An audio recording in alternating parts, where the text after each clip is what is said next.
Well, greetings and salutations, everybody. Welcome to the best damn movie-related show on the planet Earth, the John Campea Show podcast, coming from right here in our quaint little studio. I'm, of course, your host, John Campea. I'm joined in studio today by Ray Ora. Hey, what's up? Jonathan Voico's here. Happy Friday. And we have special guests here in the room with us. Sean Chandler's here, ladies and gentlemen. Very excited Good to have you here, Sean. This is exciting. Yeah, and it's not remote. You're actually here in the room with us. Whenever you do remote, there's always that little gap, so you have to pause between sentences and stuff. Like watching the evening news. Yeah, so it's kind of nice having you actually here in the room, but most importantly, you guys are here. Thank you so much for being here, making our little show part of your day. And here's how our show's going to go.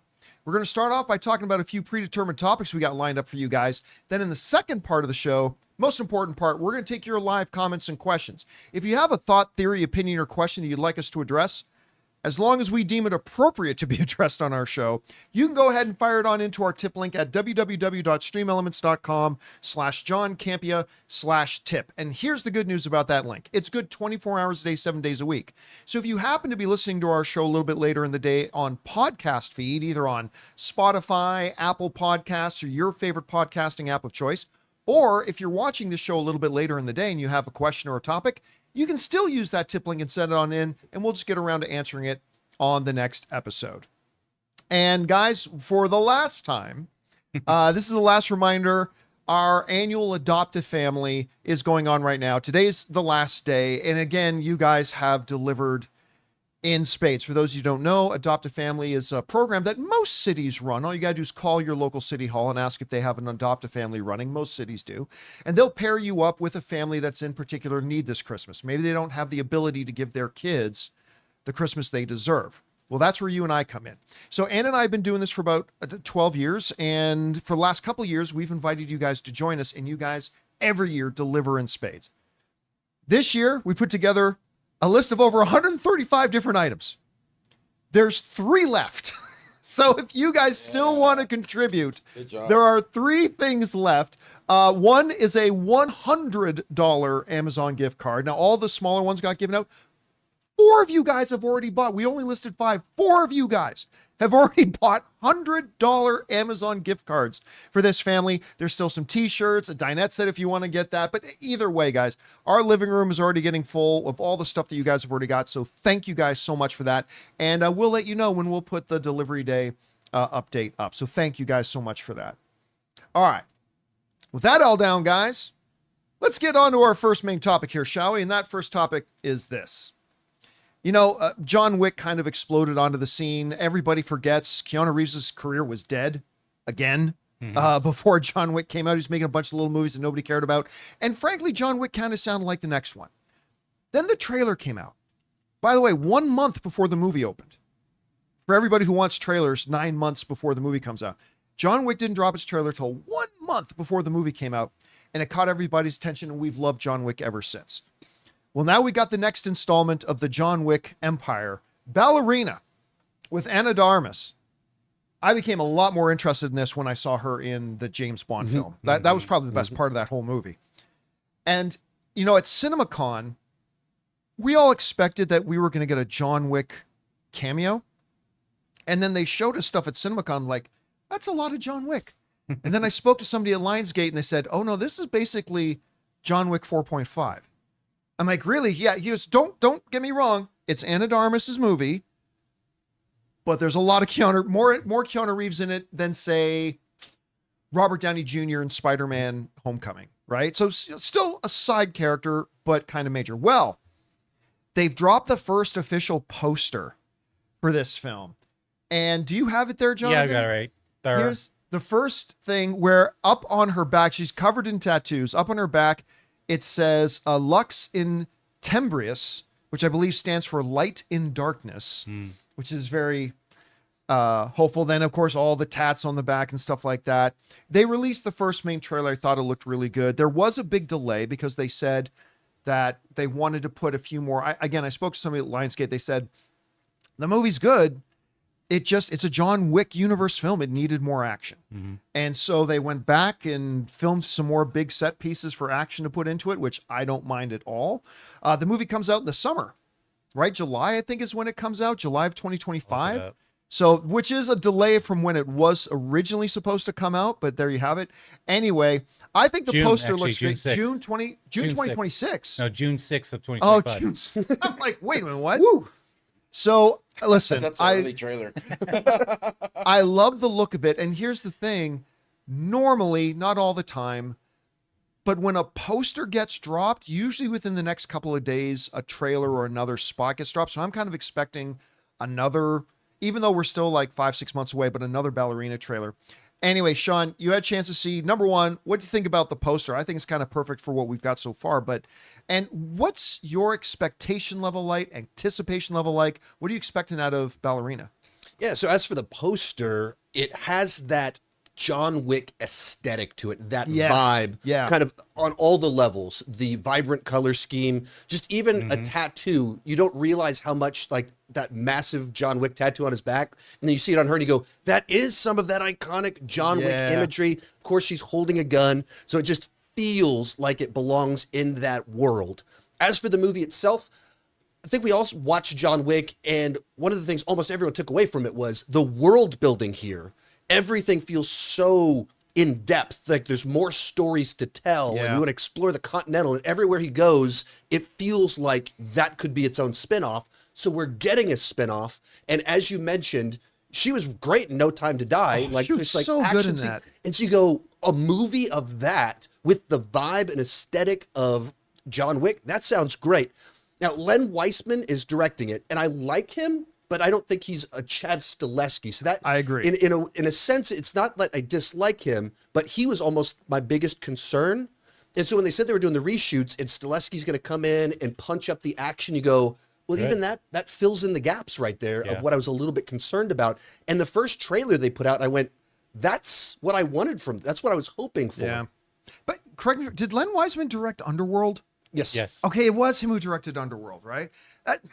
That's always been a movie to me that the premise was better than the execution. Like I remember I watched the first Underworld, I'm like, I didn't love this movie, but I love a bunch about it, and I'm excited for a sequel. But then they didn't get much better moving forward and all that kind of stuff. It's got the same feeling. It feels like a franchise where I've watched the movies more than makes sense in light of how much I actually like it. Because I'm always waiting to like it more than I actually do. But there is always something there that's like, I almost really like this, but not quite. I'm curious. Oh, sorry, Ray. I'm curious because you brought up the Continental. Yes. And I remember the first time I watched John Wick, one of the very first things to come out of there is like, I would watch an entire series just about this hotel. Like the whole mythology they're building here is crazy. Did you end up seeing the Continental? So I watched the first episode. Same exact feeling. Like, oh, it would be cool if we dove into this. And they did the show, watched the first episode, and it was fine, but not good enough that I watched the second episode. I was the exact same way, except I got through 2 episodes, and I was like, it's fine. But I kind of gave up on it. And it didn't feel like it had that vibrant life of the world of John Wick. Yeah. That, like, the action wasn't quite as good, but it was good for television. But even like the color scheme, where everywhere John goes, it feels so alive. And it was missing from the Continental. And so everything that you loved about the Continental in the movies felt absent from the show. Yeah, and maybe it finished strong. I'll just never know. I just never know. I just, without seeing this movie, do you guys see this taking the mantle from John Wick? Like, do you see this? I would have. I 100% would have. Because Keanu Reeves can't do this forever, right? Except that, well, remember, the plan was that John Wick 4 was going to be it. That's why it has the ending that it has. The problem is, it was the biggest John Wick film they'd ever done. Everybody wants more. And they've all but confirmed they're going to do a John Wick 5. So, like, I think maybe the original idea was maybe Ana de Armas, like, kind of picks it up from there. But now John Wick is kind of like the way Hawkeye. Right. Jeremy Renner. Jeremy Renner. Kind of like the way Jeremy Renner was supposed to take over Mission Impossible. And then it just didn't quietly disappear. I like his Mission Impossible movie, by the way. I like it, but it, just didn't do it. So I don't know. That's the answer. Like, maybe they do John Wick 5 and Ana de Armas is a big part of it. I don't know. You know who I'm dying to see again? Kane.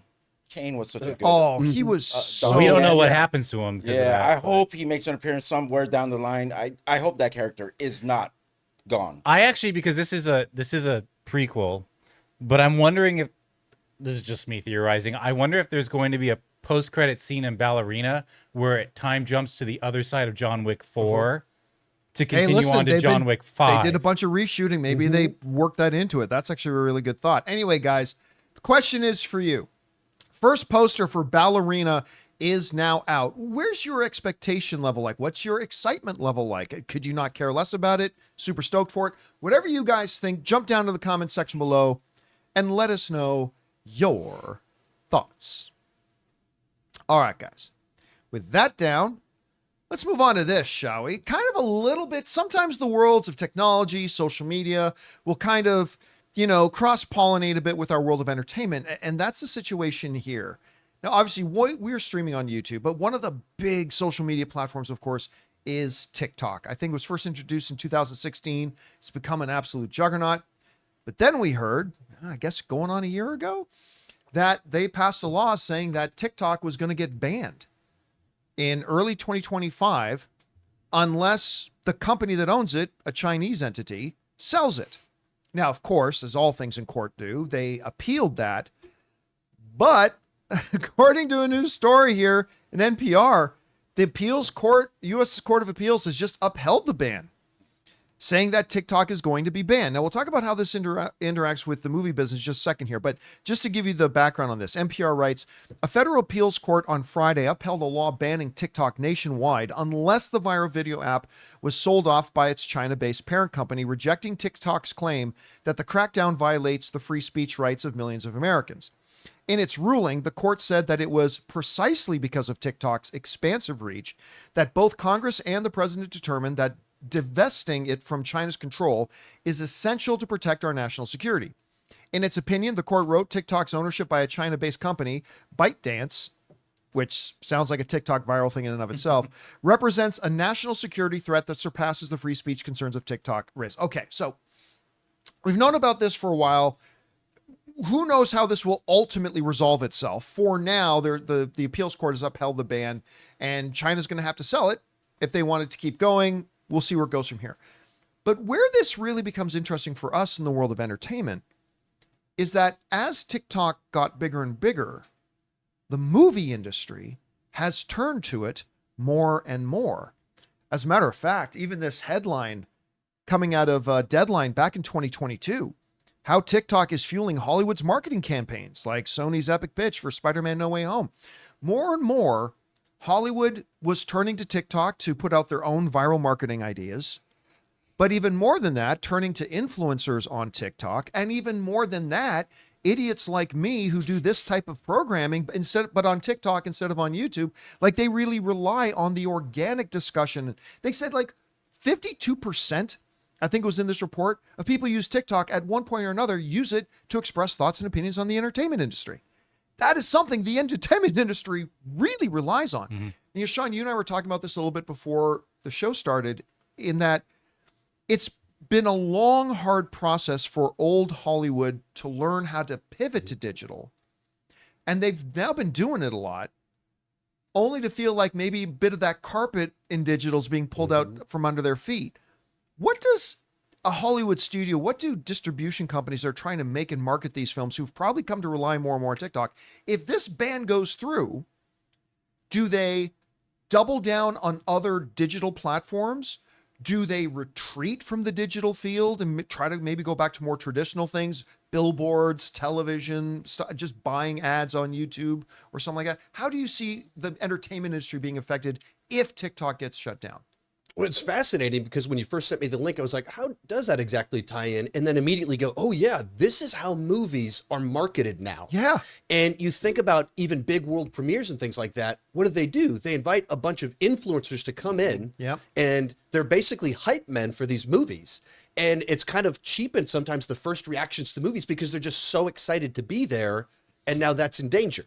And then you tie into other things like, they design movies at times, sometimes feels to have those viral moments. You think Megan from a couple years back, the Megan dance scene. That, like, what drove the movie was that, and little songs and trailers become something that people copy the dances, and they pivot in that direction, and now that might disappear. My first thought is like, oh man, that's going to mess up the market. The flip side to it is that people still want short form videos. So whether they get them on TikTok or they go over to YouTube, Instagram, Reels, Facebook, that content is still available in other places. Right. Like my kids, they're not on TikTok, but they watch shorts on YouTube. So all those creators, it's not like people will stop wanting to see them. So it'll shake things up if it does go through, but all the other platforms still exist for them to just pivot over, the creators to just pivot over there. So you think that's what the studios will do, like with that fertile marketing ground of TikTok maybe not being available to them? You think they'll just take that energy and effort and transition it over to the other platforms that share short content, stuff like that? It's one of those ones where you kind of turn the whole playing field upside down, and it's tough to see what'll happen on the other side. But you think all of those creators, like, I know all these people that have 500,000, a million followers, and then they have a small following on YouTube. Like, will that crush their following? Will they transition over? It's just tough to get a read on what exactly will happen, but people love short form content and younger generations are being raised on it. So there's still other places to consume it. So I would assume that there would be a transition just to other platforms. You know what it just reminds me of a little bit, and Ray, maybe you'll say this isn't as thing, but remember we had, for online gaming, you had Twitch, YouTube to a degree. What was the one Microsoft was behind? Oh, get a Mixer. Mixer. Remember they had, then Mixer came out, and like Ninja made a big thing about, I'm going over there, and they got a whole bunch of influencers over there. Right. And then it shut down. Well, today it's not even an afterthought, right? Okay, it shut down, whatever. Now, the one little difference between that situation, say something like TikTok, Instagram Reels, is that TikTok is arguably, when it comes to short form content, the biggest player. So I guess in the gaming realm, it would have been as if Twitch shut down instead of Mixer. But who knows? Maybe it'll just be like Sean is saying. It's just going to be a little bit of a bump, and everybody will just migrate over. Yeah, there's going to be another TikTok then. If this one's gone, there'll be another one. I think before TikTok, wasn't it Snap? Snap. And stuff like that. Snap one? Everyone's You talking about Snapchat? Yeah. No, it wasn't. Well, there's Snapchat, but then there was something else that was like TikTok that you could like put up 6-second clips. Oh, Vine. Vine. Oh, Vine. Yeah. Vine. I remember. Oh my God. So we were still at AMC, and I had the execs at AMC every freaking day tell me, John, you got to make Vines. You got to make Vines. I'm like, you can't do movie news in Vines. And they're like pushing. 4 months later, it was gone. Listen, I'm not the right guy to ask about the newest. I still have a MySpace account, so nice. Take that for what How's it is. Tom? Do? Can you add me? Can I be one of your favorite eight? Top friend? Yeah, what it was, a top 8, top 6? Whatever. I'm gonna reopen mine just to join yours. Anyway, true story. I worked for the guy who created MySpace for a while. Huh. Yeah, it turns out he was an asshole. Oh, shout out to MySpace creator, whoever your name is. Okay. Before that was Friendster. Oh, that's right. That's right. Anyway, guys, question is for you. What do you think about this whole situation? Like, specifically, how if this like ban of TikTok goes through, which is used by so many people, and it's something that the movie industry's come to kind of rely on. How does the movie industry pivot? Will they pivot back to like older systems of marketing, or will they just pivot to those other platforms that Sean was talking about? Whatever you guys think, jump down to the comments section below and let us know your thoughts. All right, guys. With that down, we still got to talk about a couple things, including it sounds like Lord of the Rings, Rings of Power Season 3, it's never been officially go, but it sounds like, according to the writers, it is. We're going to talk about that. Also, James Gunn has now said, yeah, he's considered just taking the Robert Pattinson Batman and bringing him into the DCU. Good idea, bad idea. We're going to talk about that and a few things more. But before we do, we're going to take a quick second to thank a couple of sponsors of today's episode of the John Campea Show podcast, our friends at Manscaped and Aura Frames.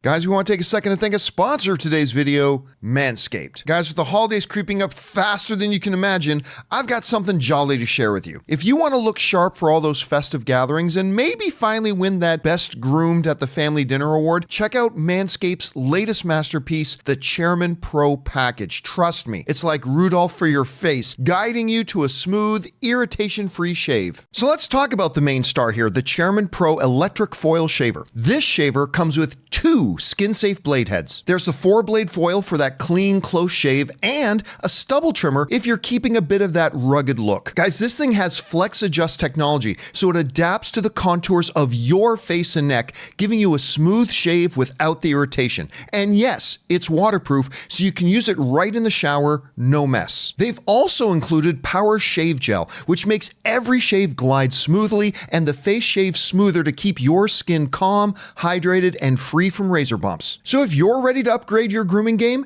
head over to manscaped.com and use my code CAMPEA to get 20% off plus free shipping. That's manscaped.com using the code CAMPEA. Your face deserves this level of care.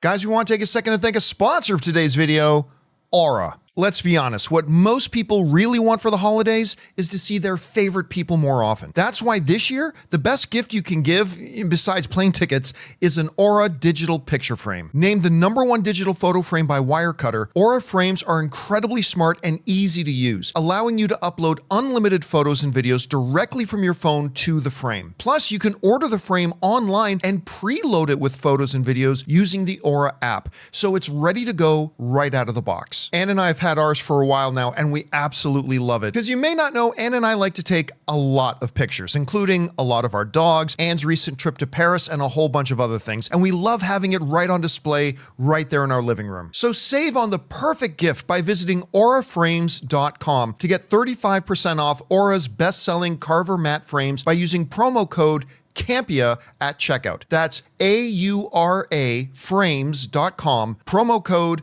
CAMPEA. This deal is exclusive to listeners, so get yours now in time for the holidays. Terms and conditions apply. And thank you to our friends at Manscaped and Aura Frames for sponsoring today's episode of the John Campea Show podcast. All right, guys, with that down, let's move on to this, shall we? Lord of Rings, The Rings of Power is a really interesting mess, I guess, in many ways. Like, I don't know that prior to that, I don't know that I'd ever been as excited about a television project as when they announced they were doing Rings of Power. And for years, I got hyped and hyped and hyped and hyped and hyped. Then I went to go see the premiere, the first episode, a little bit in advance in a movie theater, because if you guys remember, they played in some select theaters across the country. And I nearly tapped out of the show after one episode. And there were some high points of season one. There were some good things about season one, but overall, I mean, I guess the best way for me to describe it was I was very disappointed in the show. It wasn't the worst thing I'd seen, but I was very disappointed. So disappointed that when season 2 was coming out, I didn't even keep track of when it was debuting. And quite frankly, I probably wasn't going to watch it. Now, then I had a bunch of our viewers write in and tell me, you know what, John, I think you might like season 2 a little bit more. And I got to say, what a turnaround, because season 2 was quite good. Mm-hmm. I'm not going to say it was a top 3 or 4 best shows of the year or anything like that, but I thought season 2 was quite good. They took a lot of the big mistakes from season 1, the pacing issues, the number of B and C storylines they had going, staying away from too many plot ideas. It just felt like a chore getting through an episode. They streamlined it. They tightened up the number of storylines. They reduced the amount each scene used to communicate important narrative thoughts, to move the story forward, and blah, blah. It was just a different experience from the disappointment that was season 1. Well, and by the way, it was kind of proved out with the ratings, because while season 2, the ratings started pretty low because of how bad season 1 was, the viewership data showed that the viewership went up and up and up during the season till it got to its finale. But the question has been, we've never really gotten solid official word from anybody that they're going to do a season 3. That is kind of until now. Doing an interview about, Rings of Power, they were asked about what the state of a possible season 3 is, and they said this. The writer said, J.D. Payne said, we're working on it. Patrick McKay said, we're working now. We're prepping now very, very intensely. That's all we can say.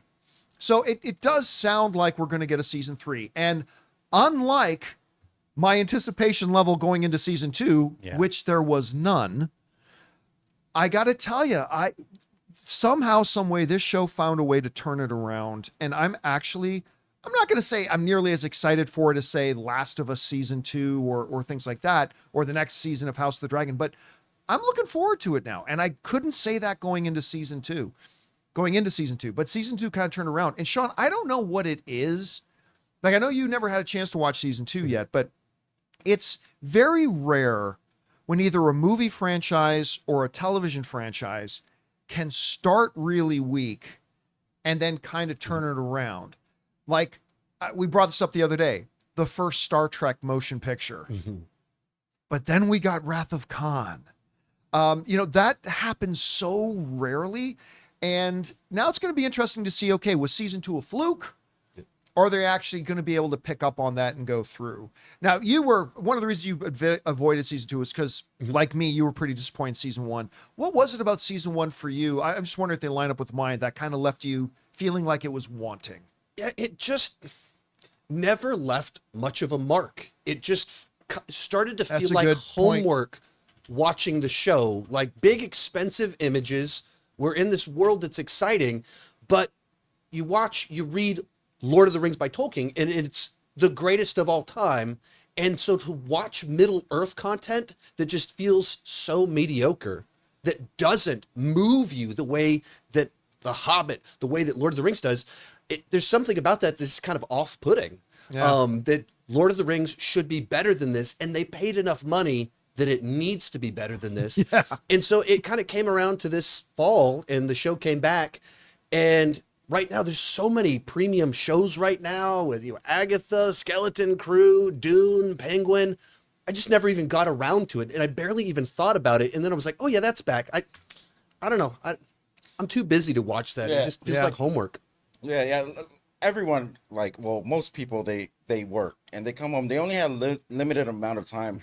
Every time I watch a House of the Dragon episode, I leave feeling fulfilled. Right. Yeah. The last thing you want to do, like that was worth my time. This is a good problem that Lord of the Rings has. It has bulky episodes. Like the length of the episodes are great, but sometimes it may work against it because if you give like a bad episode, they have bad pacing, which just made them feel long instead of being long, filled with good content. No one wants to give up their time and then want to go back and maybe risk giving up more of their time. So that's the problem with them starting off the show really bad, the first season. Like, not a lot of people are going to want to ride that roller coaster again. Yeah, well, listen, the one non-renewable resource is time. And so you got to be very picky and choose about what you spend your time on. And I bring this up all the time. It's like, if you give something a chance and it didn't work for you, then it's completely understandable that you don't want to invest any more of your time in that. Hell, I haven't even started Lioness yet. Everybody tells me how good Lioness is. I haven't started Landman yet. Everybody's telling me how good Landman is. So if there's a show I already know I don't like, why would I try? And I would have tapped out of Rings of Power if it wasn't for our audience telling me that it was actually pretty good. And I'm glad they did, because they did turn around, but very, very few do. Very few do. Anyway, guys, question is for you. What do you think about this? According to the writers, everything's now in motion for season 3. Oddly enough, I'm now kind of excited for it, which I couldn't say going into season 2.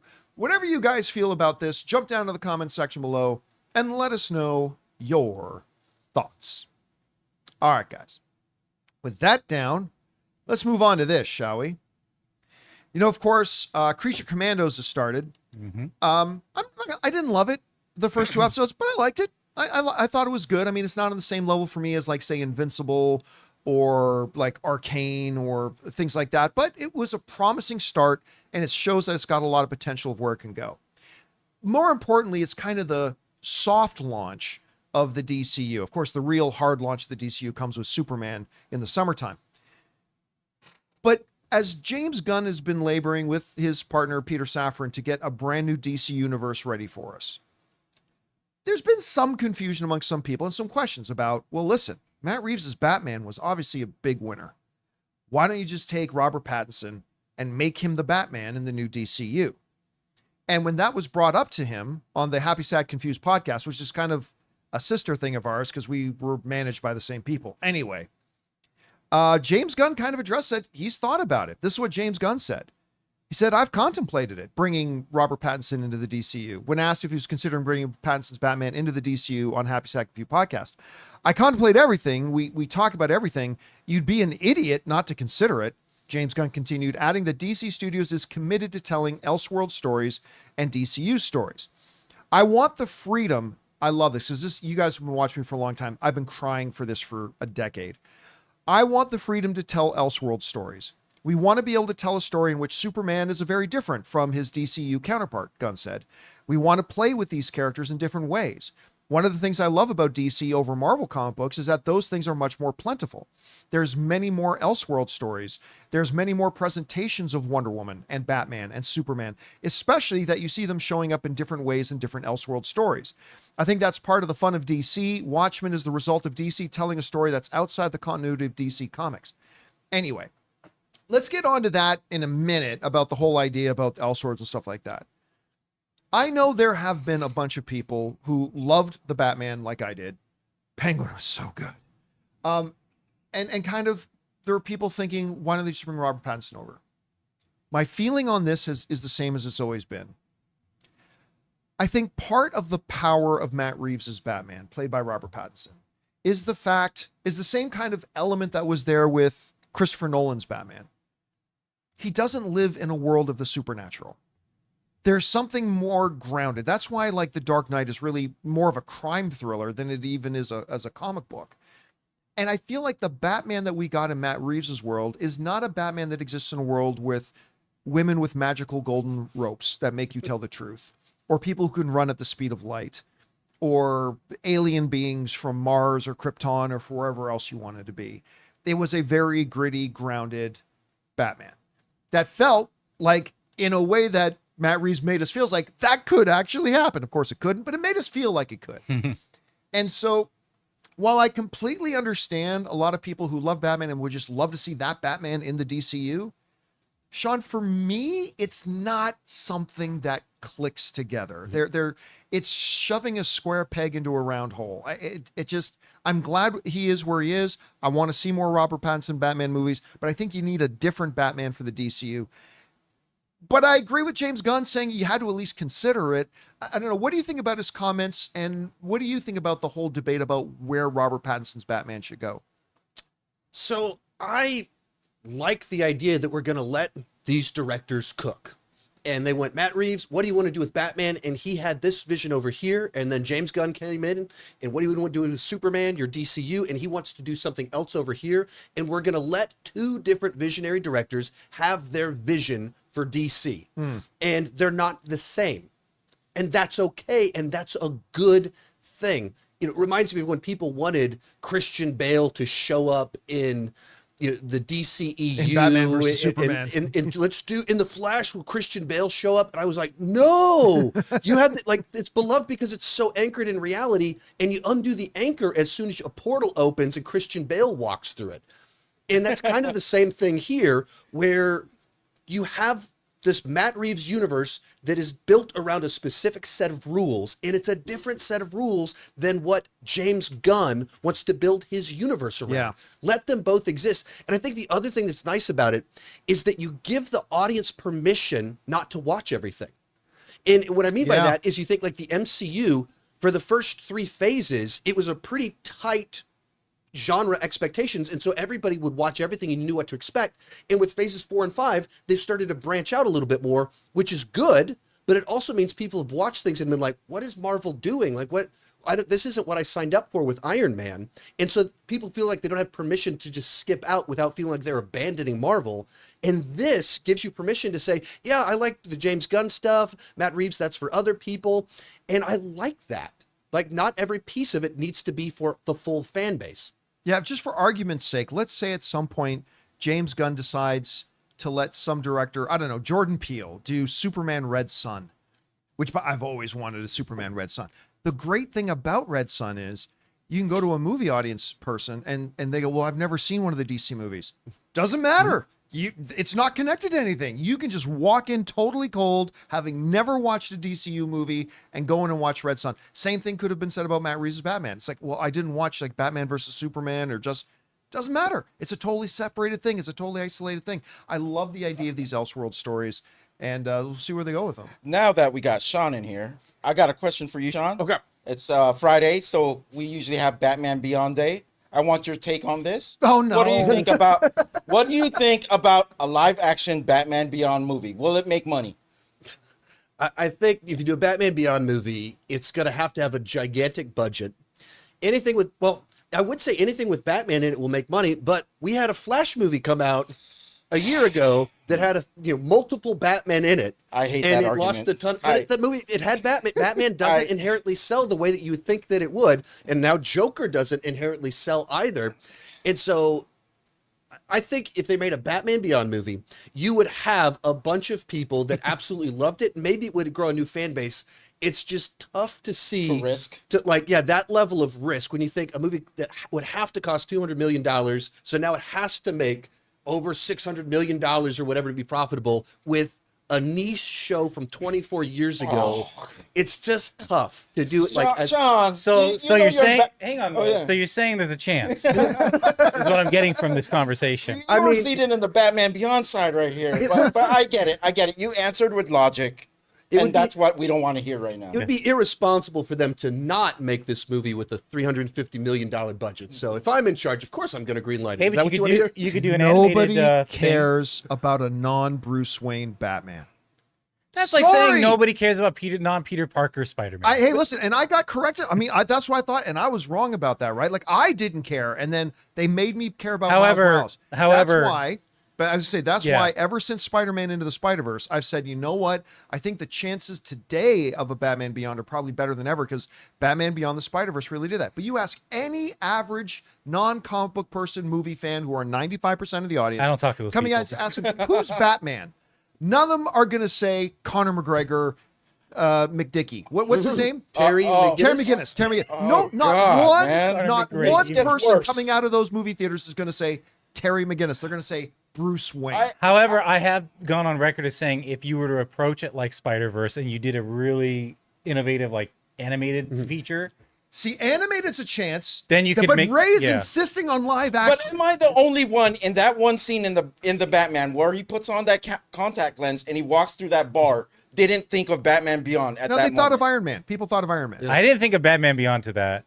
No. Like, you have to earn Batman Beyond. The reason it worked for the people it worked with is because it's a sequel to Batman the Animated Series, which is a beloved series. And so you had an established Bruce Wayne that now it's interesting to see him as the mentor, but it's because you earned it with something beforehand. The only way I started thinking this could work in live action, I know we got sidetracked. I know there's a huge tangent, but in the DCEU before they buried it, and what Keaton had come back.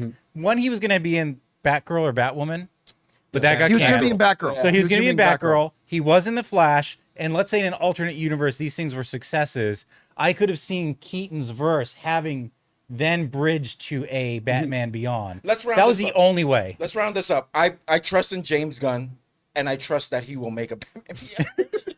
Okay, we're wrapped up. I trust his decision on Robert Pattinson not being. Yeah, I agree. I'm just happy he considered it because I love Robert Pattinson's Batman, but it just doesn't fit. Yeah, I agree. It just doesn't fit. I mean, it's hard for me to say it definitively doesn't fit because I haven't seen a single frame of the new movie.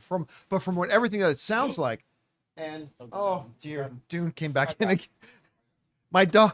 A dog we're taking care of knows how to open the door. Just make sure you push it real close. Anyway, guys, the question is for you. What do you think about James Gunn's comment saying, yeah, I considered, of course, it was a big successful thing and we're starting a new franchise, but they decided not to do it. I still think that was absolutely the right decision. Maybe you don't think so. Maybe you've second guessed it. Whatever you guys think, jump down to the comment section below and let us know your thoughts and why Ray is wrong to want a live action Batman Beyond movie. So many people are going to side with you though, Ray. You know what? I can tell you right now. It's going to be a Elseworlds, Batman Beyond, and Blade, huge multi-dimensional film. You guys always have to stick that in my side. Come on, man.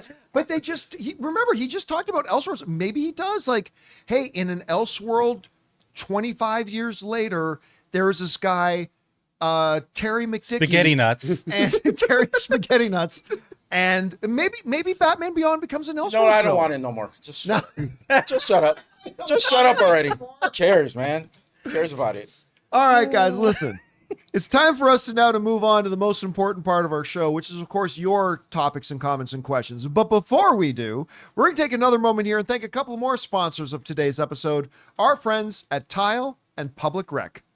Guys, we want to take a second to thank a sponsor of today's video, Life 360 Tile Trackers. With the holidays right around the corner, it's all about family, fun, and of course, keeping track of everything while traveling or hosting. For me, that's where Life 360's Tile Trackers are an absolute lifesaver. These little things help keep the holiday stress in check. Whether I'm tracking my keys, wallet, or even our luggage when we travel, Tile Trackers make it easy to keep tabs on everything important. Just open the Tile app to ring it when it's nearby, or track down its location on the map if it's a bit farther. I had mentioned this one time I went to a poker tournament in Vegas, and I keep everything, my wallet, my tablet, and stuff like that, in this satchel backpack of mine, and I thought I lost it. I went crazy for hours until I finally realized I had left it in the car. If I had had Tile Tracker, it would have made my life a lot simpler. And here's one of the things I love about Tile. Tile syncs with Life 360, so I can see the location of my family members and all of our tiled items in one spot. So make your holidays a little less stressful and family-proof your season with Life 360's Tile Trackers. Visit tile.com and use the code Campea to get 15% off. That's tile.com. Use the code Campea.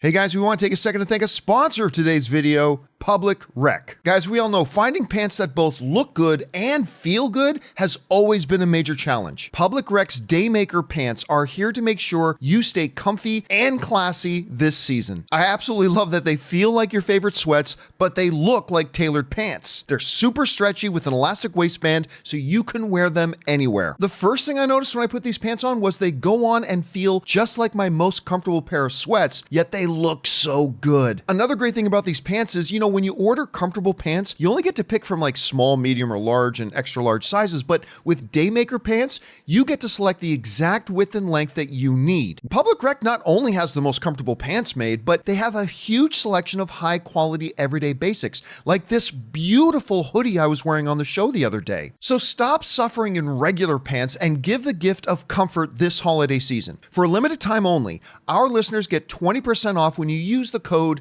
Campea at checkout. That's 20% off with the code Campea at publicrec.com. And listen, after you purchase, they'll ask you where you heard about them. Please support the John Campea Show and tell them that we sent you. Say goodbye to pants that put up a fight, because when comfort meets style, you've found Public Rec.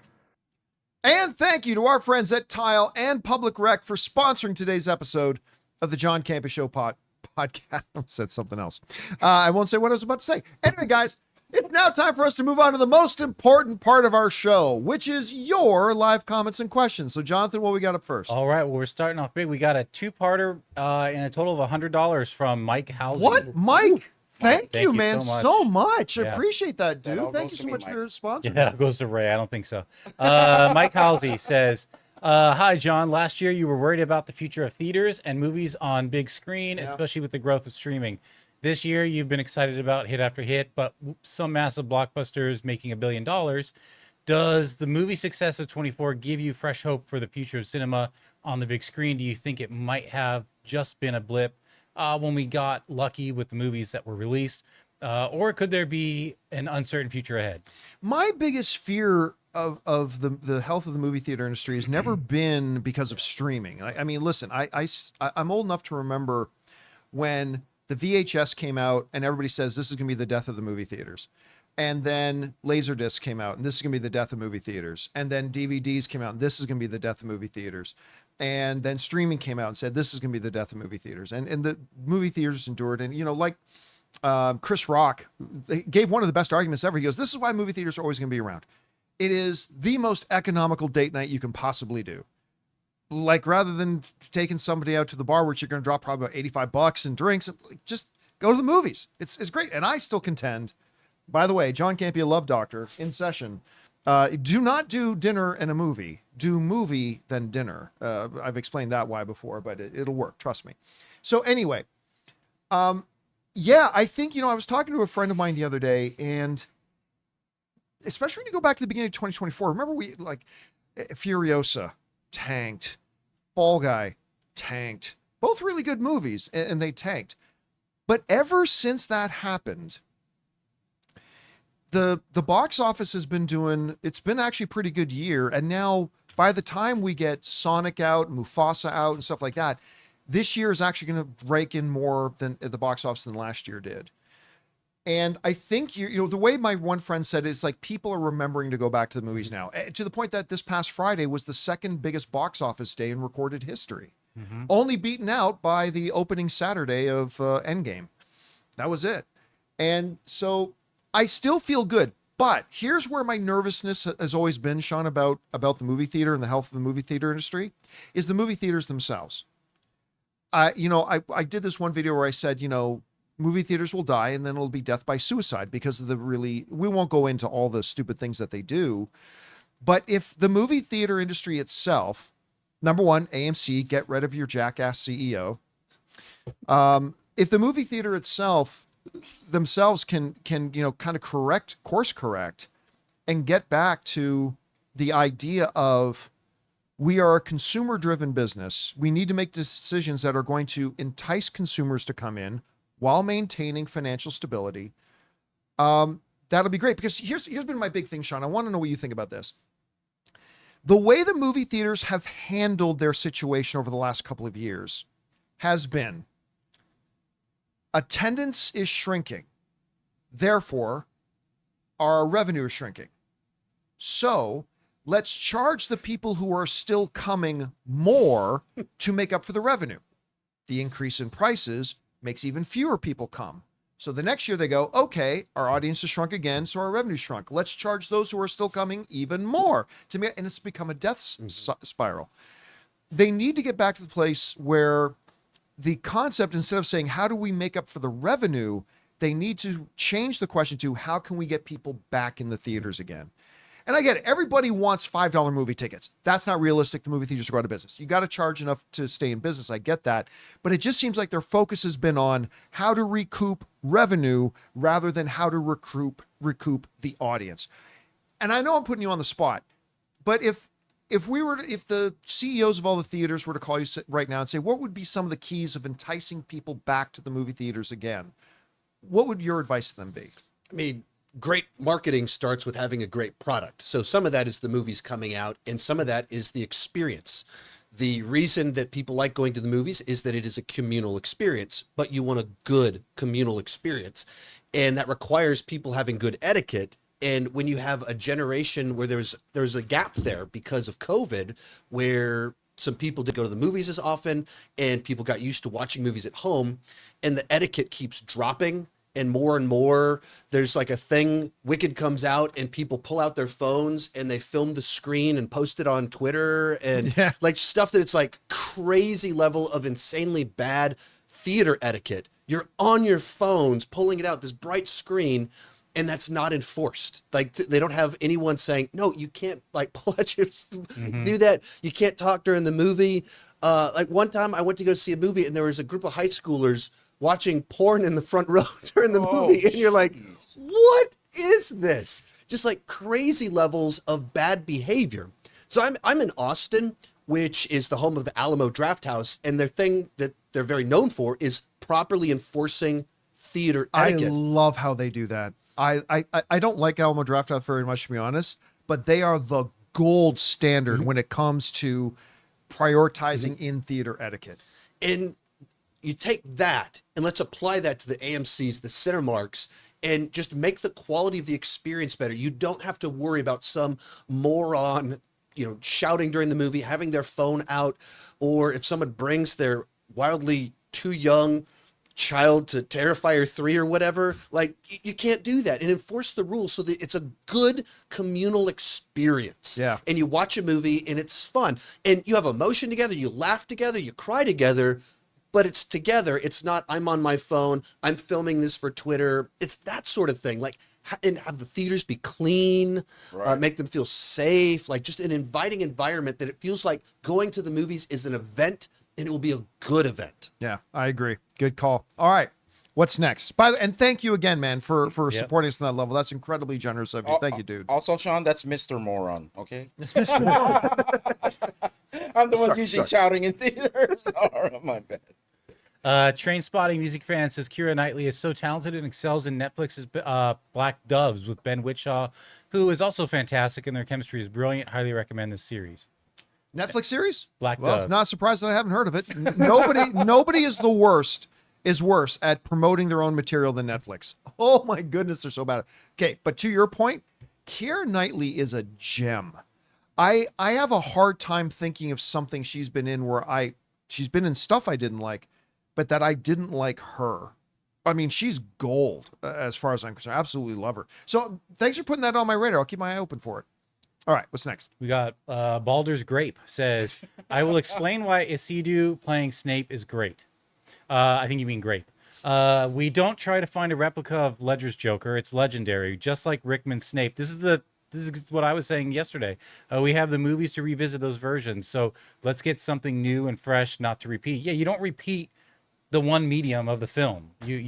Yeah, and my whole point that I made yesterday was, you know me, I don't care about X actor and X role. I just want you to get a really good performer. So they went out and apparently they went out and got themselves an Emmy-nominated actor. The point I made yesterday was, and this is what I said very clearly, some people are too stupid to understand.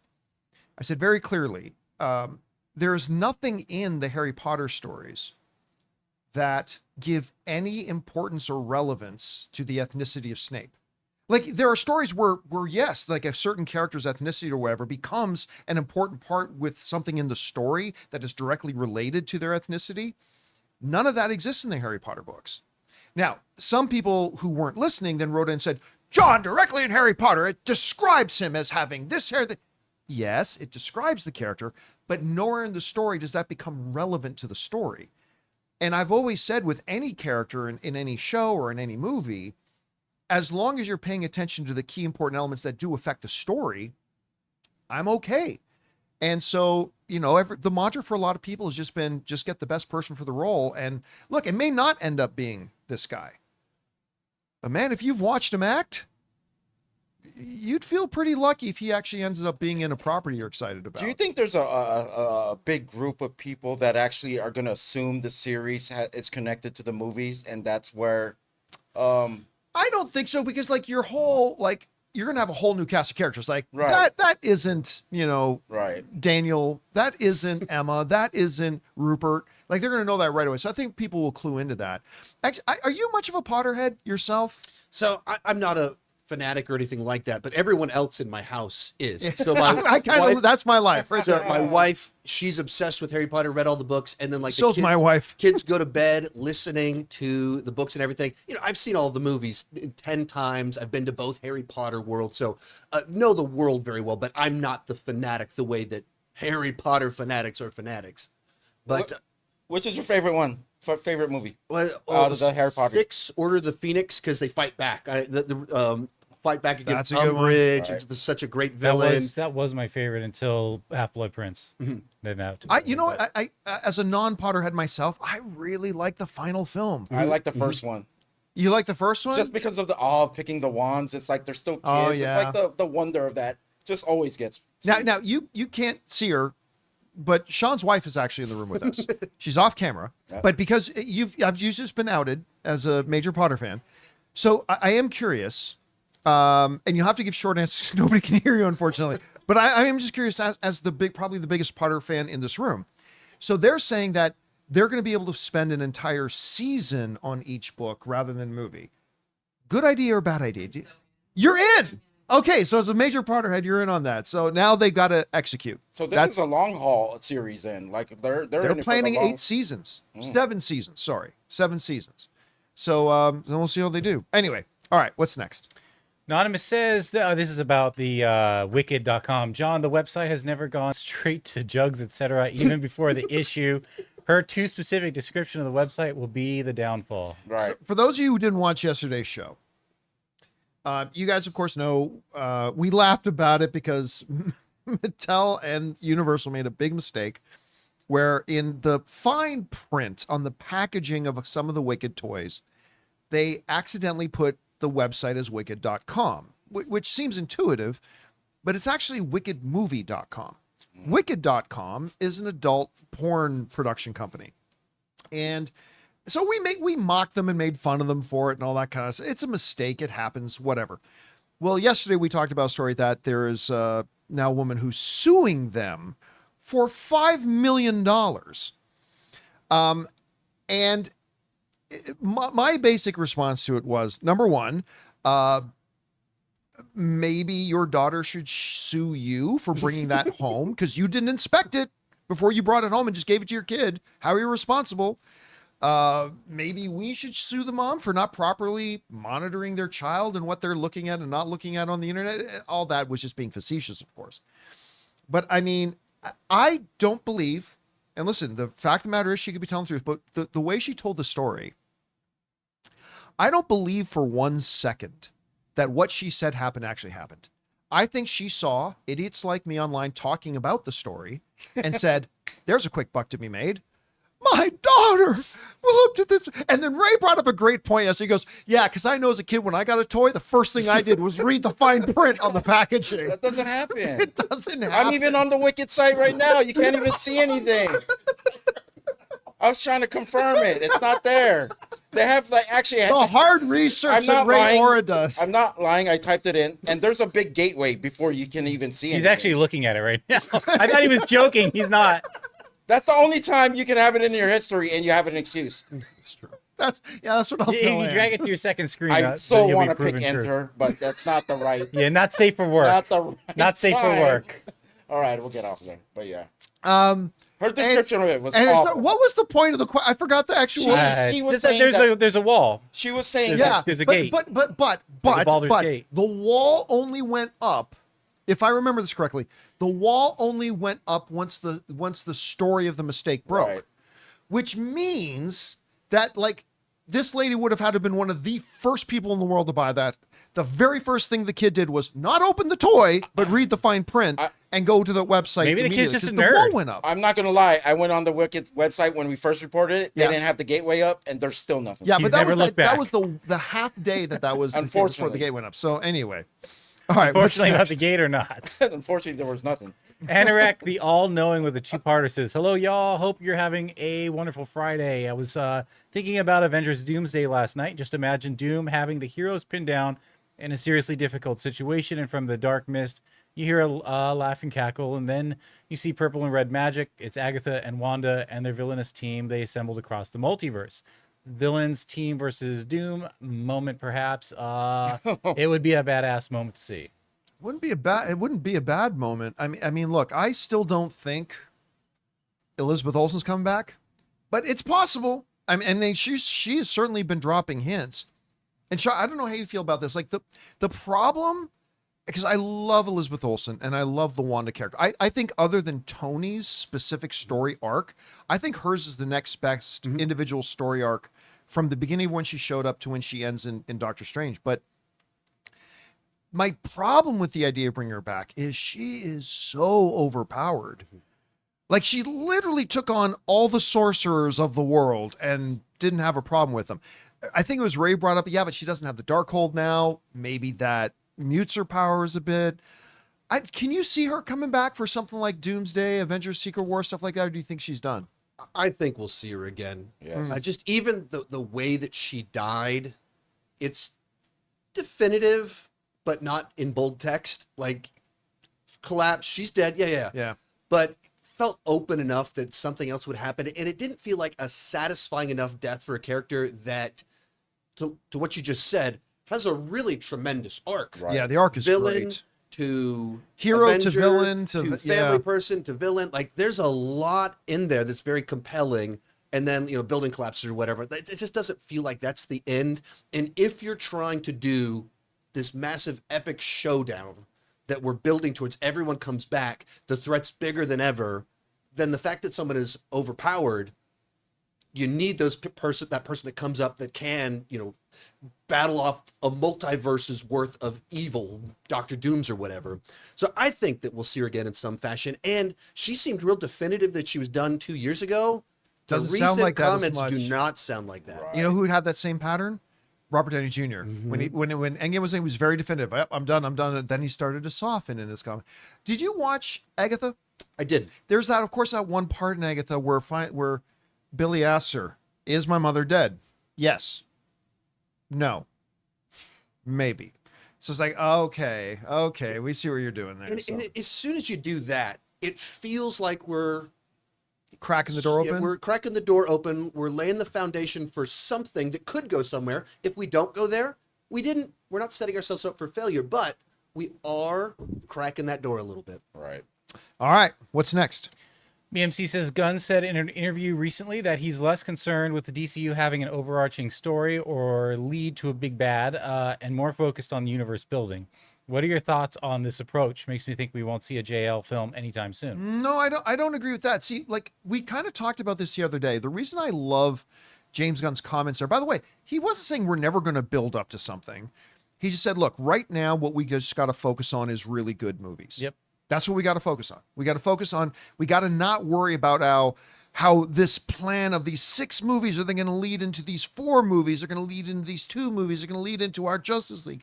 But rather, because you know why the Marvel Cinematic Universe started well? Because Iron Man was a good movie. And up until, Nick Fury, I keep wanting to say, damn it, Nick I don't Frost. know if you watched Shrinking, but ever since in Shrinking, the guy adopted a dog and named him Nick Furry. I keep wanting to say Nick Furry. And right up until the moment that Nick Fury showed up saying, I'm planning the Avengers Initiative, there was nothing about connecting to anything else. When you watch Captain America First Avenger, there's nothing about a building up, laying the groundwork until the very end when he wakes up in a modern day New York City, right? Just focus on making great individual films. Yeah. The problem with Ant-Man and the Wasp: Quantumania wasn't that it didn't tie in enough to something else. It was that it was a shit movie. That was the problem. And if you make good movies, everything else will take care of itself. And hopefully, I like the fact that he's aiming for that. The question is going to become, does he actually pull it off? I have all the faith in the world in him, but you never know. So we'll see. All right, what's next? Anorak, the all-knowing, says the sun will shine on us again, brother. Love that line. Loki, I believe we may get this answered perhaps in Avengers Doomsday, maybe a reunion moment of them seeing a sun full of life and light, creating a new multiverse, perhaps. No, they ain't making a new multiverse. That I'm absolutely convinced of. I think, we did a story a few weeks ago with the One Marvel executive saying this brings an end to the multiverse saga. And for me, Sean, I don't know how you feel about it. I've never actually heard you talk about this, but like for me, they can't bring the end of it fast enough for me. Mm-hmm. They've made some really good movies in there. Like Shang-Chi, Spider-Man No Way Home. There have been some good Marvel properties since Endgame. But I am so over multiverse because like everybody everywhere is doing multiverse. Mm-hmm. Even the Arrowverse got into multiverse. And then DC got into everything's multiverse. And then everything on Marvel's multiverse. We got to have what if, like, I'm so ready for it to be over and get back to there are real consequences to happen in your movies and your characters and your stories now. Not like, oh no, we killed somebody off. Don't worry, a version of them from Earth 712 is coming. So there have been some good things in here, but I'm ready for multiverse to be done. Do you think they'll actually close off multiverse, or do you think multiverse is going to be, this is just going to be the end of the multiverse saga, but multiverse is always going to be a part of the MCU moving forward? What do you think? I mean, you look at the 2 biggest Phase 4 and 5 MCU films, No Way Home and Deadpool and Wolverine, and you just see a ton of money there.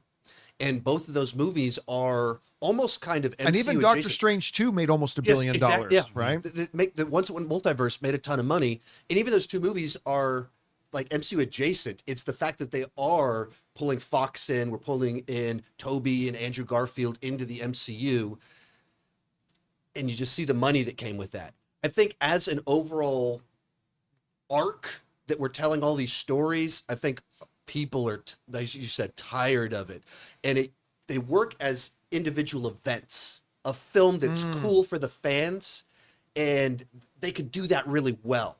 But as a story, it just feels like since anything's on the table, who cares? Like, what are the consequences? Like, it feels like they're even struggling to pull it together, where the rules of the multiverse seem so wildly inconsistent as to how it actually works. Yeah, and so it's cool that we got Deadpool, Wolverine, and we're getting Chris Evans in there. That was fun.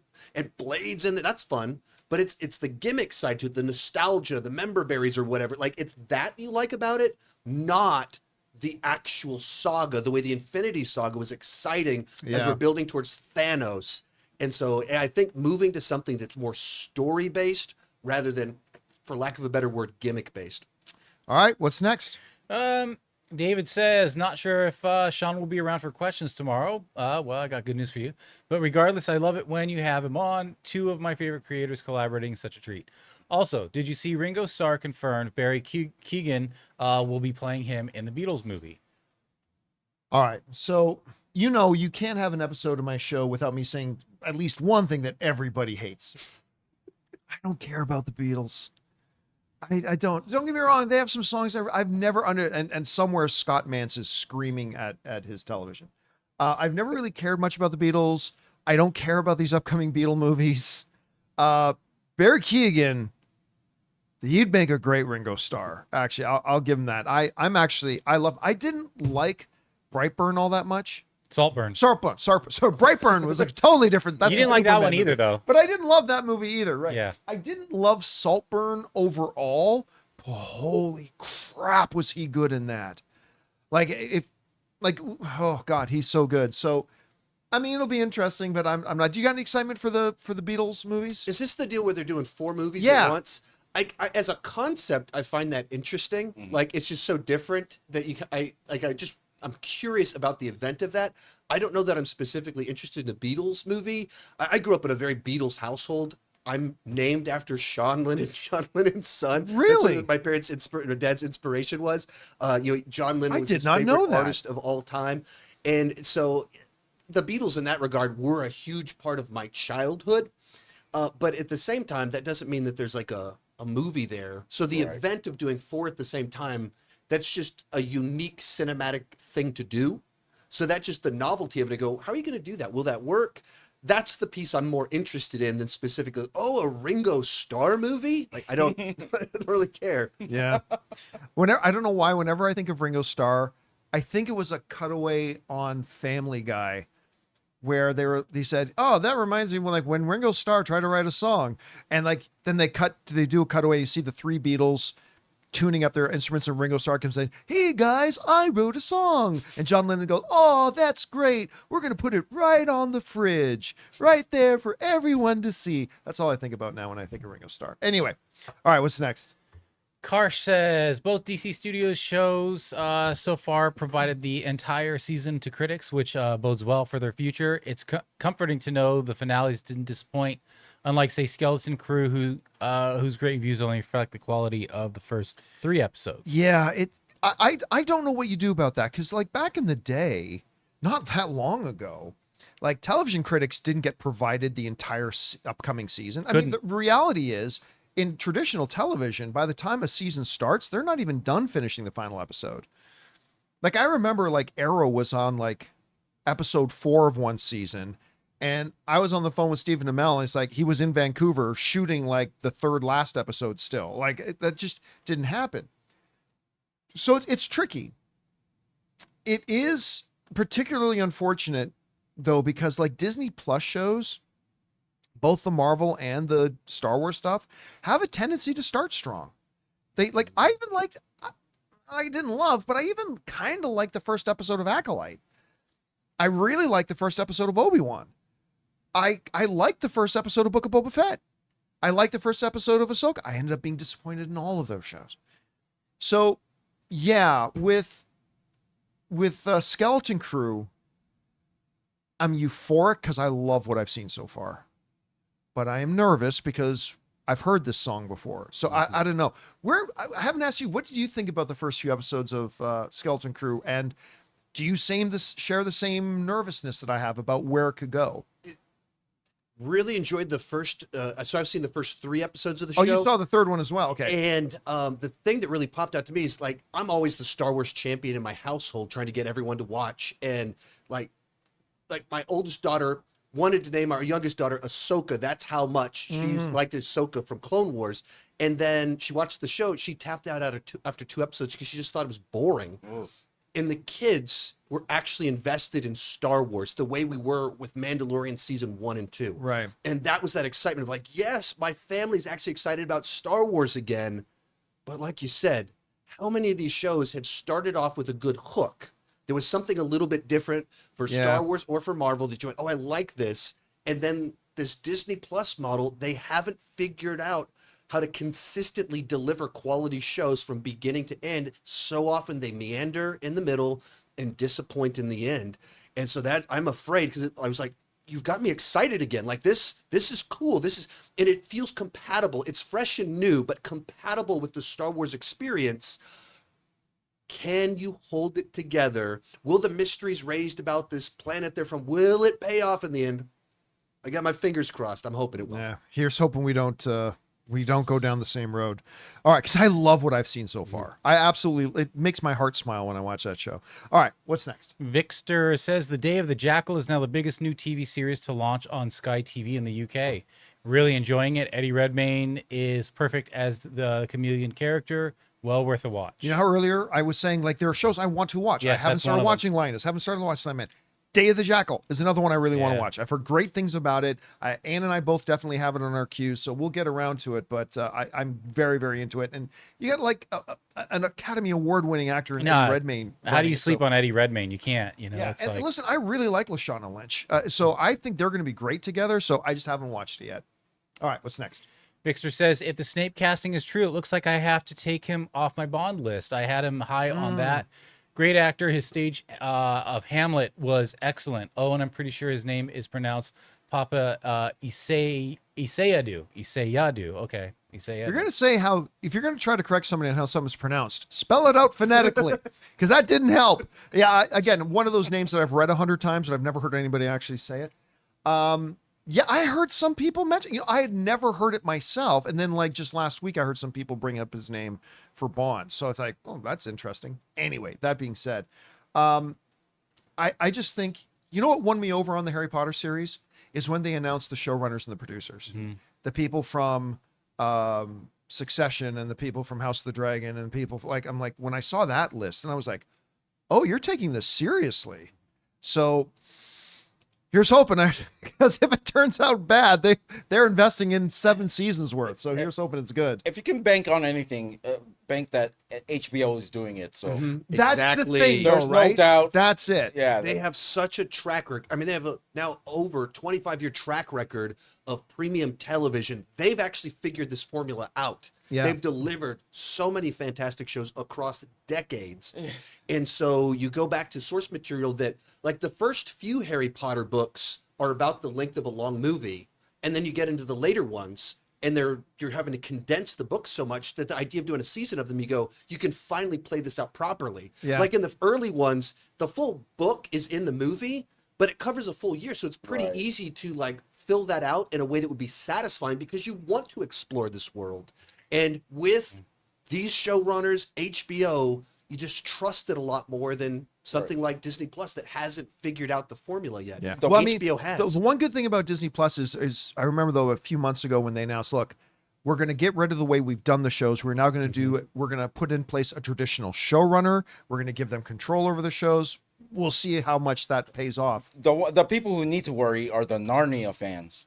That one's going on Netflix. We're still unsure about Netflix track record. Remember, though, they just granted Greta Gerwig her wish. They're going to give her an IMAX theatrical global release.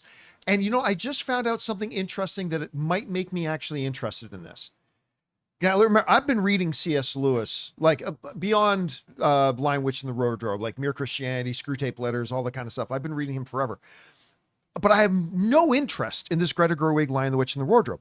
But I just heard, and I can't confirm whether it's true or not, that she's not doing Lion, the Witch in the Wardrobe. She's going to write stories that happen prior to the events of Lion, the Witch in the Wardrobe, like something creative and new. That's like the magician's nephew or whatever. But no, like prior. Oh, even before that. Earlier than the books. Oh. So if she's going to create something new, you might have a little bit of my interest. I made a mistake. So this is not a series. This is a movie. What? She's doing movies, yeah. Oh, okay. Yeah. I thought it was a series, and that's why I brought up that point. All right. What's next? Also, just real quick, I didn't realize this, but apparently one of our viewers was saying that the Poor Things costume designer was hired for... Well, it's going to look good because Poor Things was gorgeous to look at. Hired for what? Harry Potter? Harry Potter. The costume designer for the Harry Potter series. Yeah. That's big. Yeah. That's really big. Anyway, again, listen, whatever your worry levels are about this show, I understand. But they are... One of the things you don't have to worry about is that they're not taking this seriously. They are clearly making this a super high priority for them. All right, what's next? Okay, Suthius is here with some Wicked.com info. good. Here's the thing about the Wicked site. When you go to it, it first gives you the enter or exit page. Nothing else. If you hit enter, you're taken to the home page and have thumbnails that show no nudity at all. Some sue for the sake of suing. Okay, Thank you I for that. do remember. Now remember that little gateway thing wasn't there at first. Yeah, it wasn't. But I remember when the story first broke, and I jumped on, well, what are people going to get to go? And so I went to wicked.com, and you're right. There wasn't anything on there. It was literally the DVD covers, the posters. And while, what was it? Anna and her friends go to Palm Springs, volume 6. I don't know. What happens? But it didn't have the stuff that she's claiming was on there. Did they go shopping or just hang out by the Yeah, you got to deep dive a little. I'm assuming. This is all under assumption that you find those things after layers and layers. Assumptions. Yeah. Again, listen, I am not speaking authoritatively.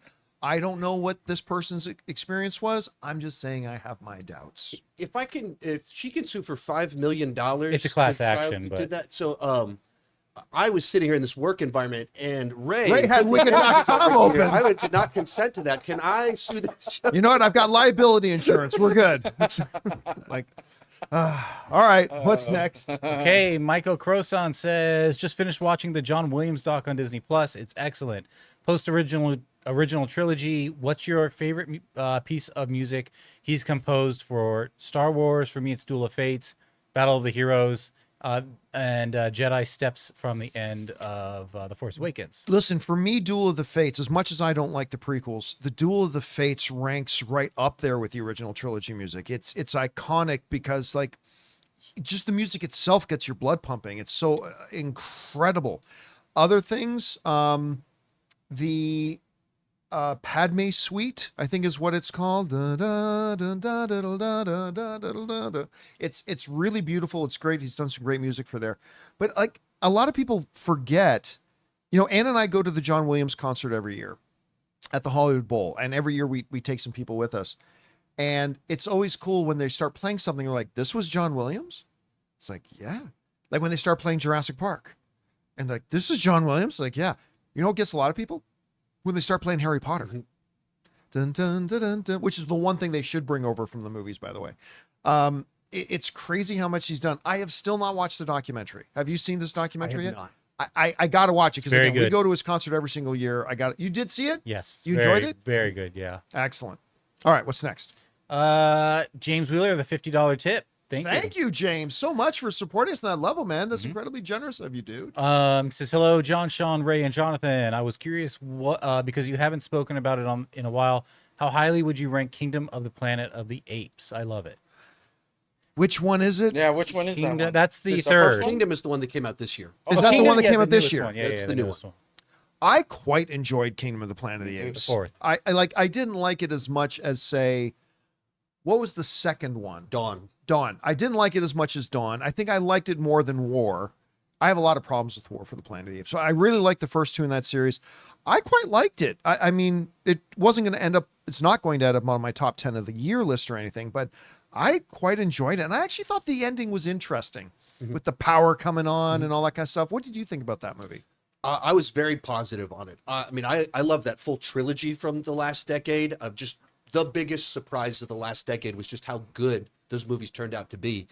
And so this one had big weight on its shoulder, or expectations on its shoulders. And it's from the director of the Maze Runner films that I wasn't crazy about. So I was very cautious going into it. And I really enjoyed it. It found a way to kind of do its own thing. And it's the Planet of the Apes movie where we really explore the Planet of the Apes, and we go out even more so than the movies back in the day. This is the one where we most see the Planet of the Apes. So I really enjoyed it. Not as much as the trilogy from the last decade, but I was very positive on it. Correct me if I'm wrong. Help me out, guys. The guy who directed this one, I believe he's the one who's now going to be directing the Legend of Zelda movie. It is him, right?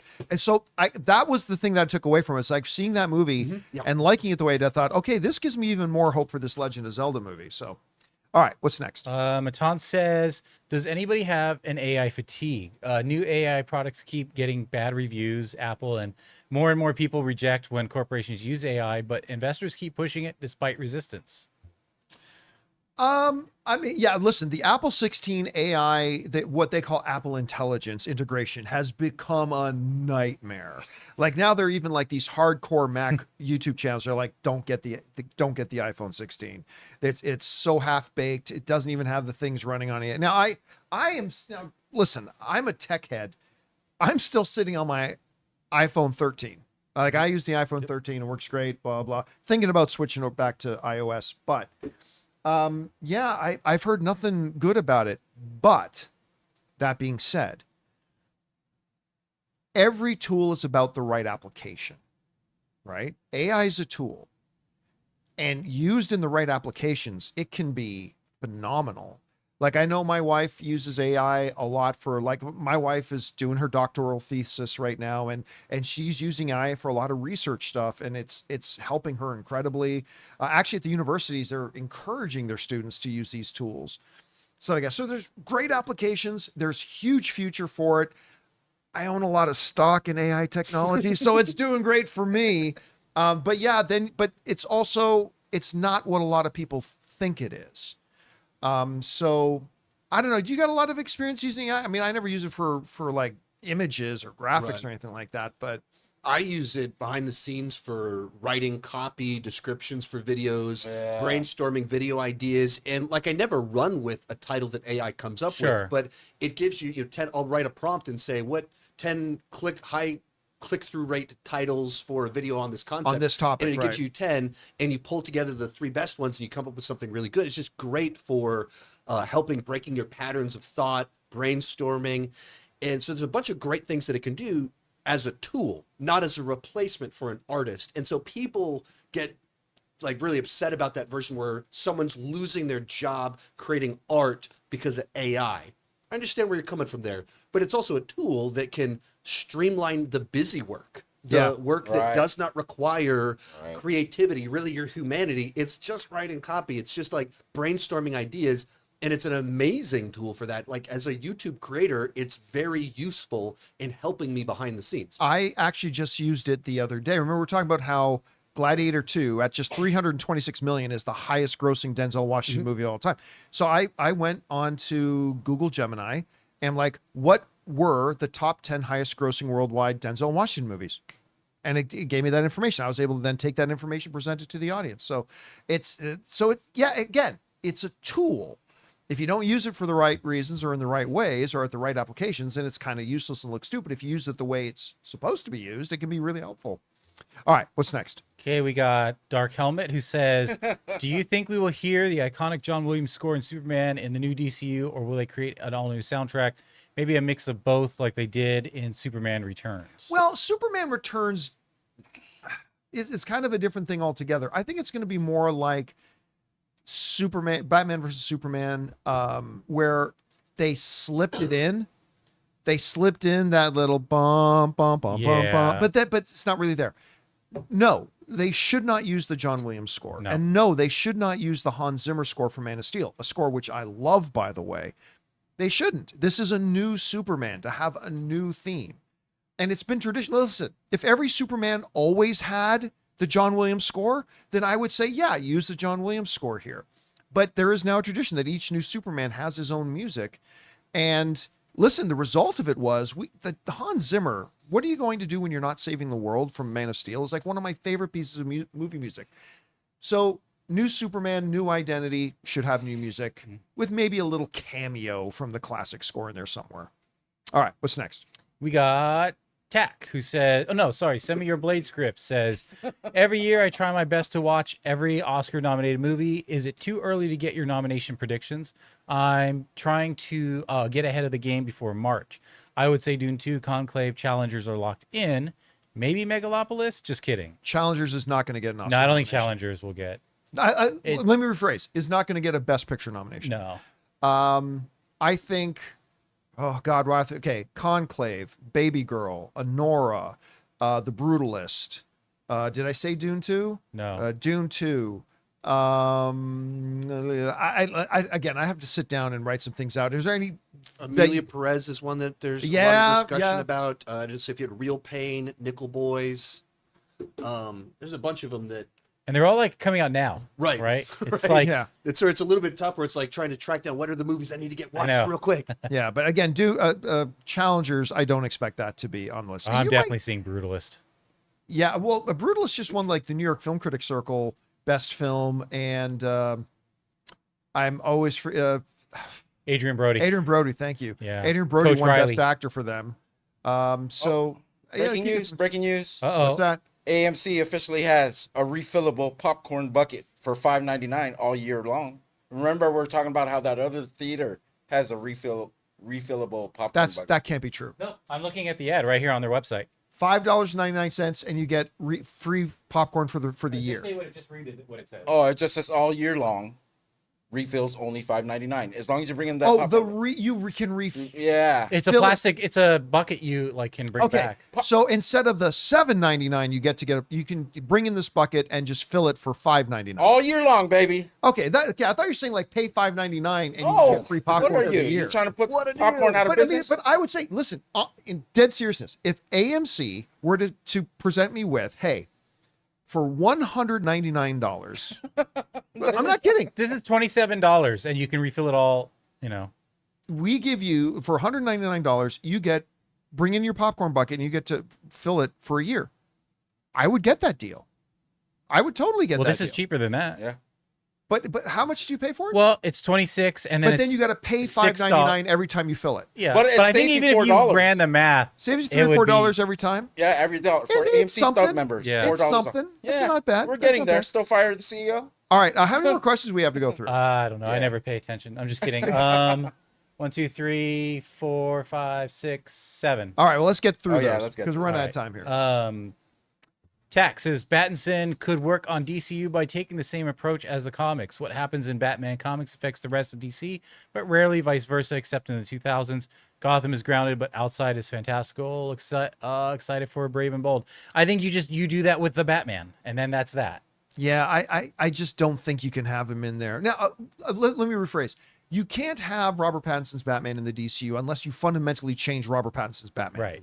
And I don't want them to change Robert Pattinson's Batman. And you can't ignore outside of Gotham in the DCU that there's there's a guy floating. Yeah, there's just so many characters that we've already seen shots of Superman, of all the characters that's in there. But like in Gotham, they just don't see that. Yeah.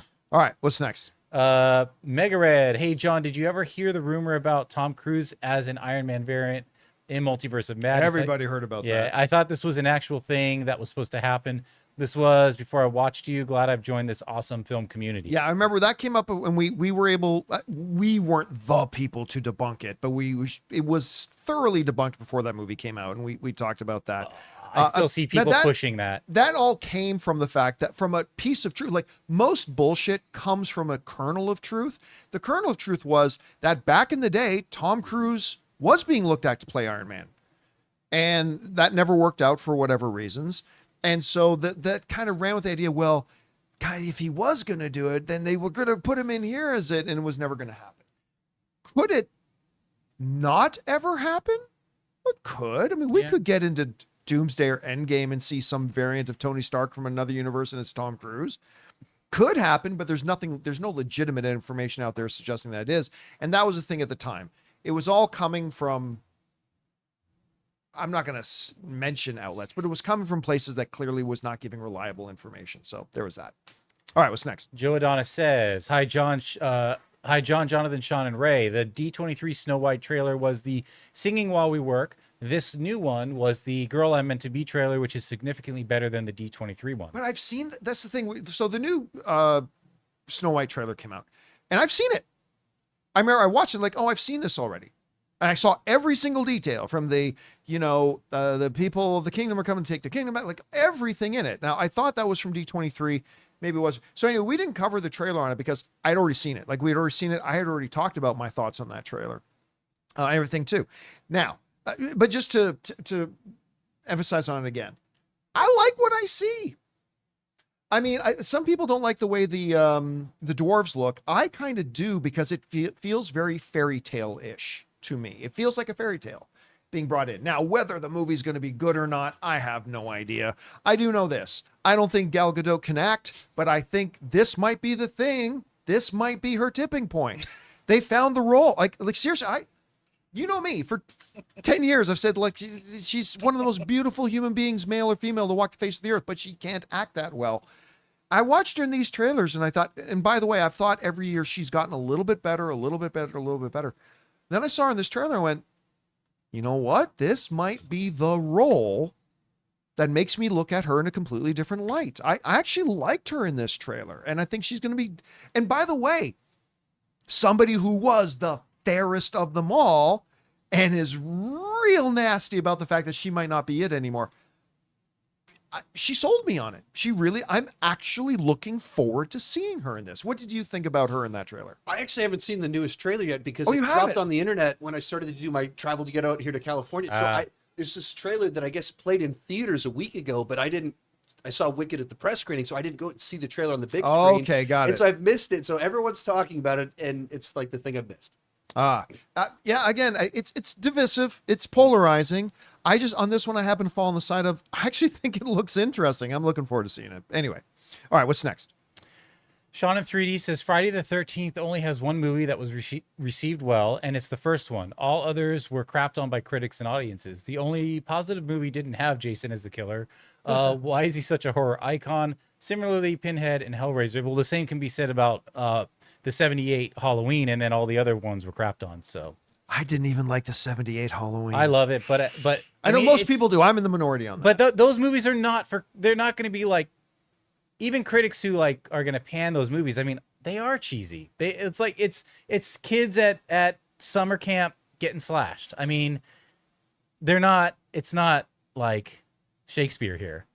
But I mean, they're iconic slasher films. Jonathan, Jason, and he went to New York. In New York, baby. Jason went to New York. Yeah. Listen, there's no arguing that Jason is a horror icon. Of course he is. I've never understood why. Same with Freddy. I've never understood why. Freddy, I get. Jason, I don't. It's the mask. It's the mask. And all that. The iconoclast of the mask. You put out a new movie every Halloween for a whole decade, the 80s. And it's just a routine that people went through throughout a decade, that he just became something you check out. Because even how many of those movies, even amongst the diehard fans, they're not saying that, Die Hard, but they're not saying Friday the 13th 7 is fantastic or anything like that. Yeah. It's just like the fun of the. And they love horror. They love the horror, slashers. and the fact that he went to space, like that. For me, how many people can say they went to space? And Freddie, he did. I went to go see that in a dollar theater and with a rowdy audience. It was an amazing experience. The movie's garbage, but it was such a fun theatrical experience, and I think it's some of that. It's not like you're defending it on a cinematic level, but they provided an experience that you wanted every Halloween. It's just a schlocky escape. I by the way, like, of course they did Freddy versus Jason. Originally, that movie was first conceived of and first written as Freddy versus Jason versus Ash. That will always be a missed opportunity to me. I would have loved to have seen that. Probably too late now. All right, what's next?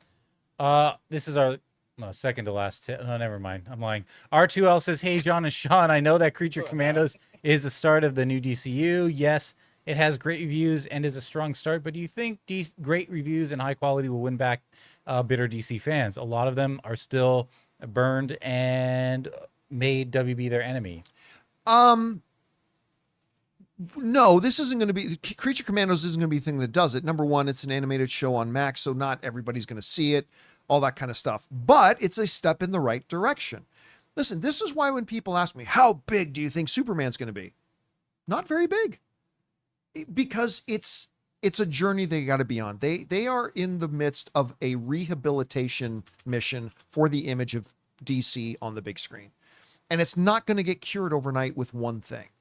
Right? So Superman is going to come out, and even if it's great, it's not going to be an $800 million movie. I'm sorry, it's not. There are still way too many people, for very good reasons, that are turned off of DC. Listen, even when DC put out a good movie like Blue Beetle was good. It was a good movie. Nobody went to go see it because the audience had abandoned DC by that point. They're just like, fool me once, shame on you. Fool me 15 times, shame on me. And the audience just basically abandoned the DCU. Like even Dwayne Johnson's movie couldn't make $400 million. And it's going to take more than one movie to do it. But it's a step in the right direction if you make Creature Commandos and make it great. It's definitely a huge step in the right direction. It's about changing people's perception of DC with this new DCU. It's not about making money in this first film. It's about making money for the next 10 films. So that's kind of the way they're looking at it. So no, it's not going to do it, but can be a step in the right direction. All right, 3 more. All right. Mr. I says, John, you may get a good laugh at this. I replaced my 2011 laptop with a brand new computer during Black Friday. Got a computer with an Intel i9 processor, 32 gigabytes of RAM, and a 2 terabyte SSD for $650 from Micro Center. What do I play first on it? Doom from 1993. I won't forget the first computer I got that was like one of the i series. I think it was my first i7 computers. The first one I got that had like an 8-core processor, right? And the very first game I tried to load up on it was X-Wing. That's the game I tried to play on it. I love X-Wing. Had trouble getting it going because it was the emulation layers and all that kind of stuff. But yeah, you want to go back and visit those. You got a game you go to like whenever you get a new machine that you try to play a game on or something? On computers, not anymore. But on the comment of Doom, it's making a comeback. My 12-year-old son came home with his school laptop, and he's like, "They found a way to emulate Doom." Oh, the game, like the original Doom, like the not 30-year-old, Doom Eternal, but like the original. 1993. He's playing the original, and I'm like, type in IDKFA. He's like, "What are you talking about?" I'm like, type in IDKFA. He's like, "What are you talking about?" I grab his computer, type in the code, the cheat codes for it, and he gets all the guns. Like, how did you do that? Well, these are the cheat codes from back in the day. I still remember. Yeah. So it's making a comeback. So it's Quake and Quake 2. Mm-hmm. Yeah. It's fascinating the way that like retro games have become a comeback. Now I want to find the original Wolfenstein. I love that. I love Return. I actually keep going back to Doom 3, Duke 3D. Yeah. Duke Nukem. That was my game back in the late 90s. I love Duke 3D. Online playing. Oh, so fun. All right, what's next? Train Spotting Music Fan says, forgot to say when you watch Black Doves, which is a spy thriller, is thinking that the man who voices Paddington Bear is now Cole Hardcastle. Wishaw. Well, he also worked with James Bond. Yeah, he was Q. Now, for those who don't remember, it wasn't that long ago, but Paddington was not originally going to be voiced by Ben Whishaw. He was voiced by Academy Award winner from King's Speech. Ralph. What's that? I thought it was. Never mind. Jeffrey Rush. No. The star of it, the guy who started it with him, and he was in Kingsman. Yeah, of course. Why am I freezing on his name? He won Best Actor that year. He was in Colin Firth. Colin Firth. Yeah. Colin Firth was the voice in the first preview stuff that came out. Colin Firth was the voice of Paddington. Yeah. And then there's this great story of Paddington, the director, telling the story. It's like we sat down and watched some cuts, and Colin Firth said, "I just turned to the director and said, I'm not Paddington." And he voluntarily left the project, and they brought in Ben, and the rest has been history. We got the Paddington movies. There you go. All right, what's next? Timmy says, hi, John. Superman and Lois just wrapped, and I thought overall it was really good. Did you have a chance to watch some more of the show, or are you still checked out? I watched the finale. So I originally saw the 10 minutes, like the final 10 minutes on YouTube. So I went and watched the whole thing. Very nice way to wrap it up. I loved the first couple of seasons of Superman and Lois. I kind of checked out once when it looked like they were making it the same Superman from the Arrowverse. Then they walked that back and they didn't do it. So I checked back into it, and then I got too annoyed with his whiny sons. Oh yeah. But Dad, I want to play football. I didn't care. You ain't about that jingle jangle life? Yeah, the kids at school are doing the jingle jangle. So everything that had to do with Superman and Lois, I really liked. But every time they went to his miserable kids subplots, I'm like, I can't take this. So I kind of checked out again. But listen, the finale was actually really good. And the whole post log about him then telling the story about him and Lois got older and the kids grew up and Lois died. And it was actually really beautiful. It was really, really well done. So did you watch Superman and Lois? I did. Did you watch the whole thing? Yeah, I watched the whole thing. And like you said, there's a lot of things in there I loved. And there's some times where it really went on a weird direction where one of the sons is doing kryptonite drugs. Crack, kryptonite crack, basically. Kryptonite crack to join the football team. And then the other one was always so whiny and he was written to complain constantly. So a lot of that stuff bugged me, but I think they pulled it really together nicely in the last season because you had two of the best villains in Doomsday and Lex Luthor. And then the finale is just like a really beautiful story that was like, when you're able to know your show's ending and build to that finale and you have a show about family, you can really touch on some very emotionally resonant stuff. Good stuff. All right. Is that it? That was it. All right. And guys, that'll do it for today's episode of the John Campea Show podcast. Thank you so much for being here and making this little show a part of your day. Big special thank you to all of you guys who sent in questions. Number one, because you gave us great, fun, interesting things to talk about. But number two, you supported this channel as you did it. And all of us involved with the show, thank you guys so very much for your support. By the way, quick update. Remember I said there was still $100 Amazon card left? Yeah. Somebody got it during the show. Oh, there you go. So you got that for the family. Thank you guys for that. I want to thank the people in the room with me, Ray Ora. Hey, have a good weekend, everyone. Jonathan Voico. See you guys Monday. Sean Chandler. Sean, where can people follow you and keep up to date with you online? Yeah, if you look up Sean Chandler on YouTube, you will either find an NFL player or a guy that looks like me talking about movies. It's the guy that looks like me that's talking about movies. And most importantly, thank you to you guys for being here. That'll do it for us for today, guys. My name's John Campea, and until next time, my friends, bye-bye.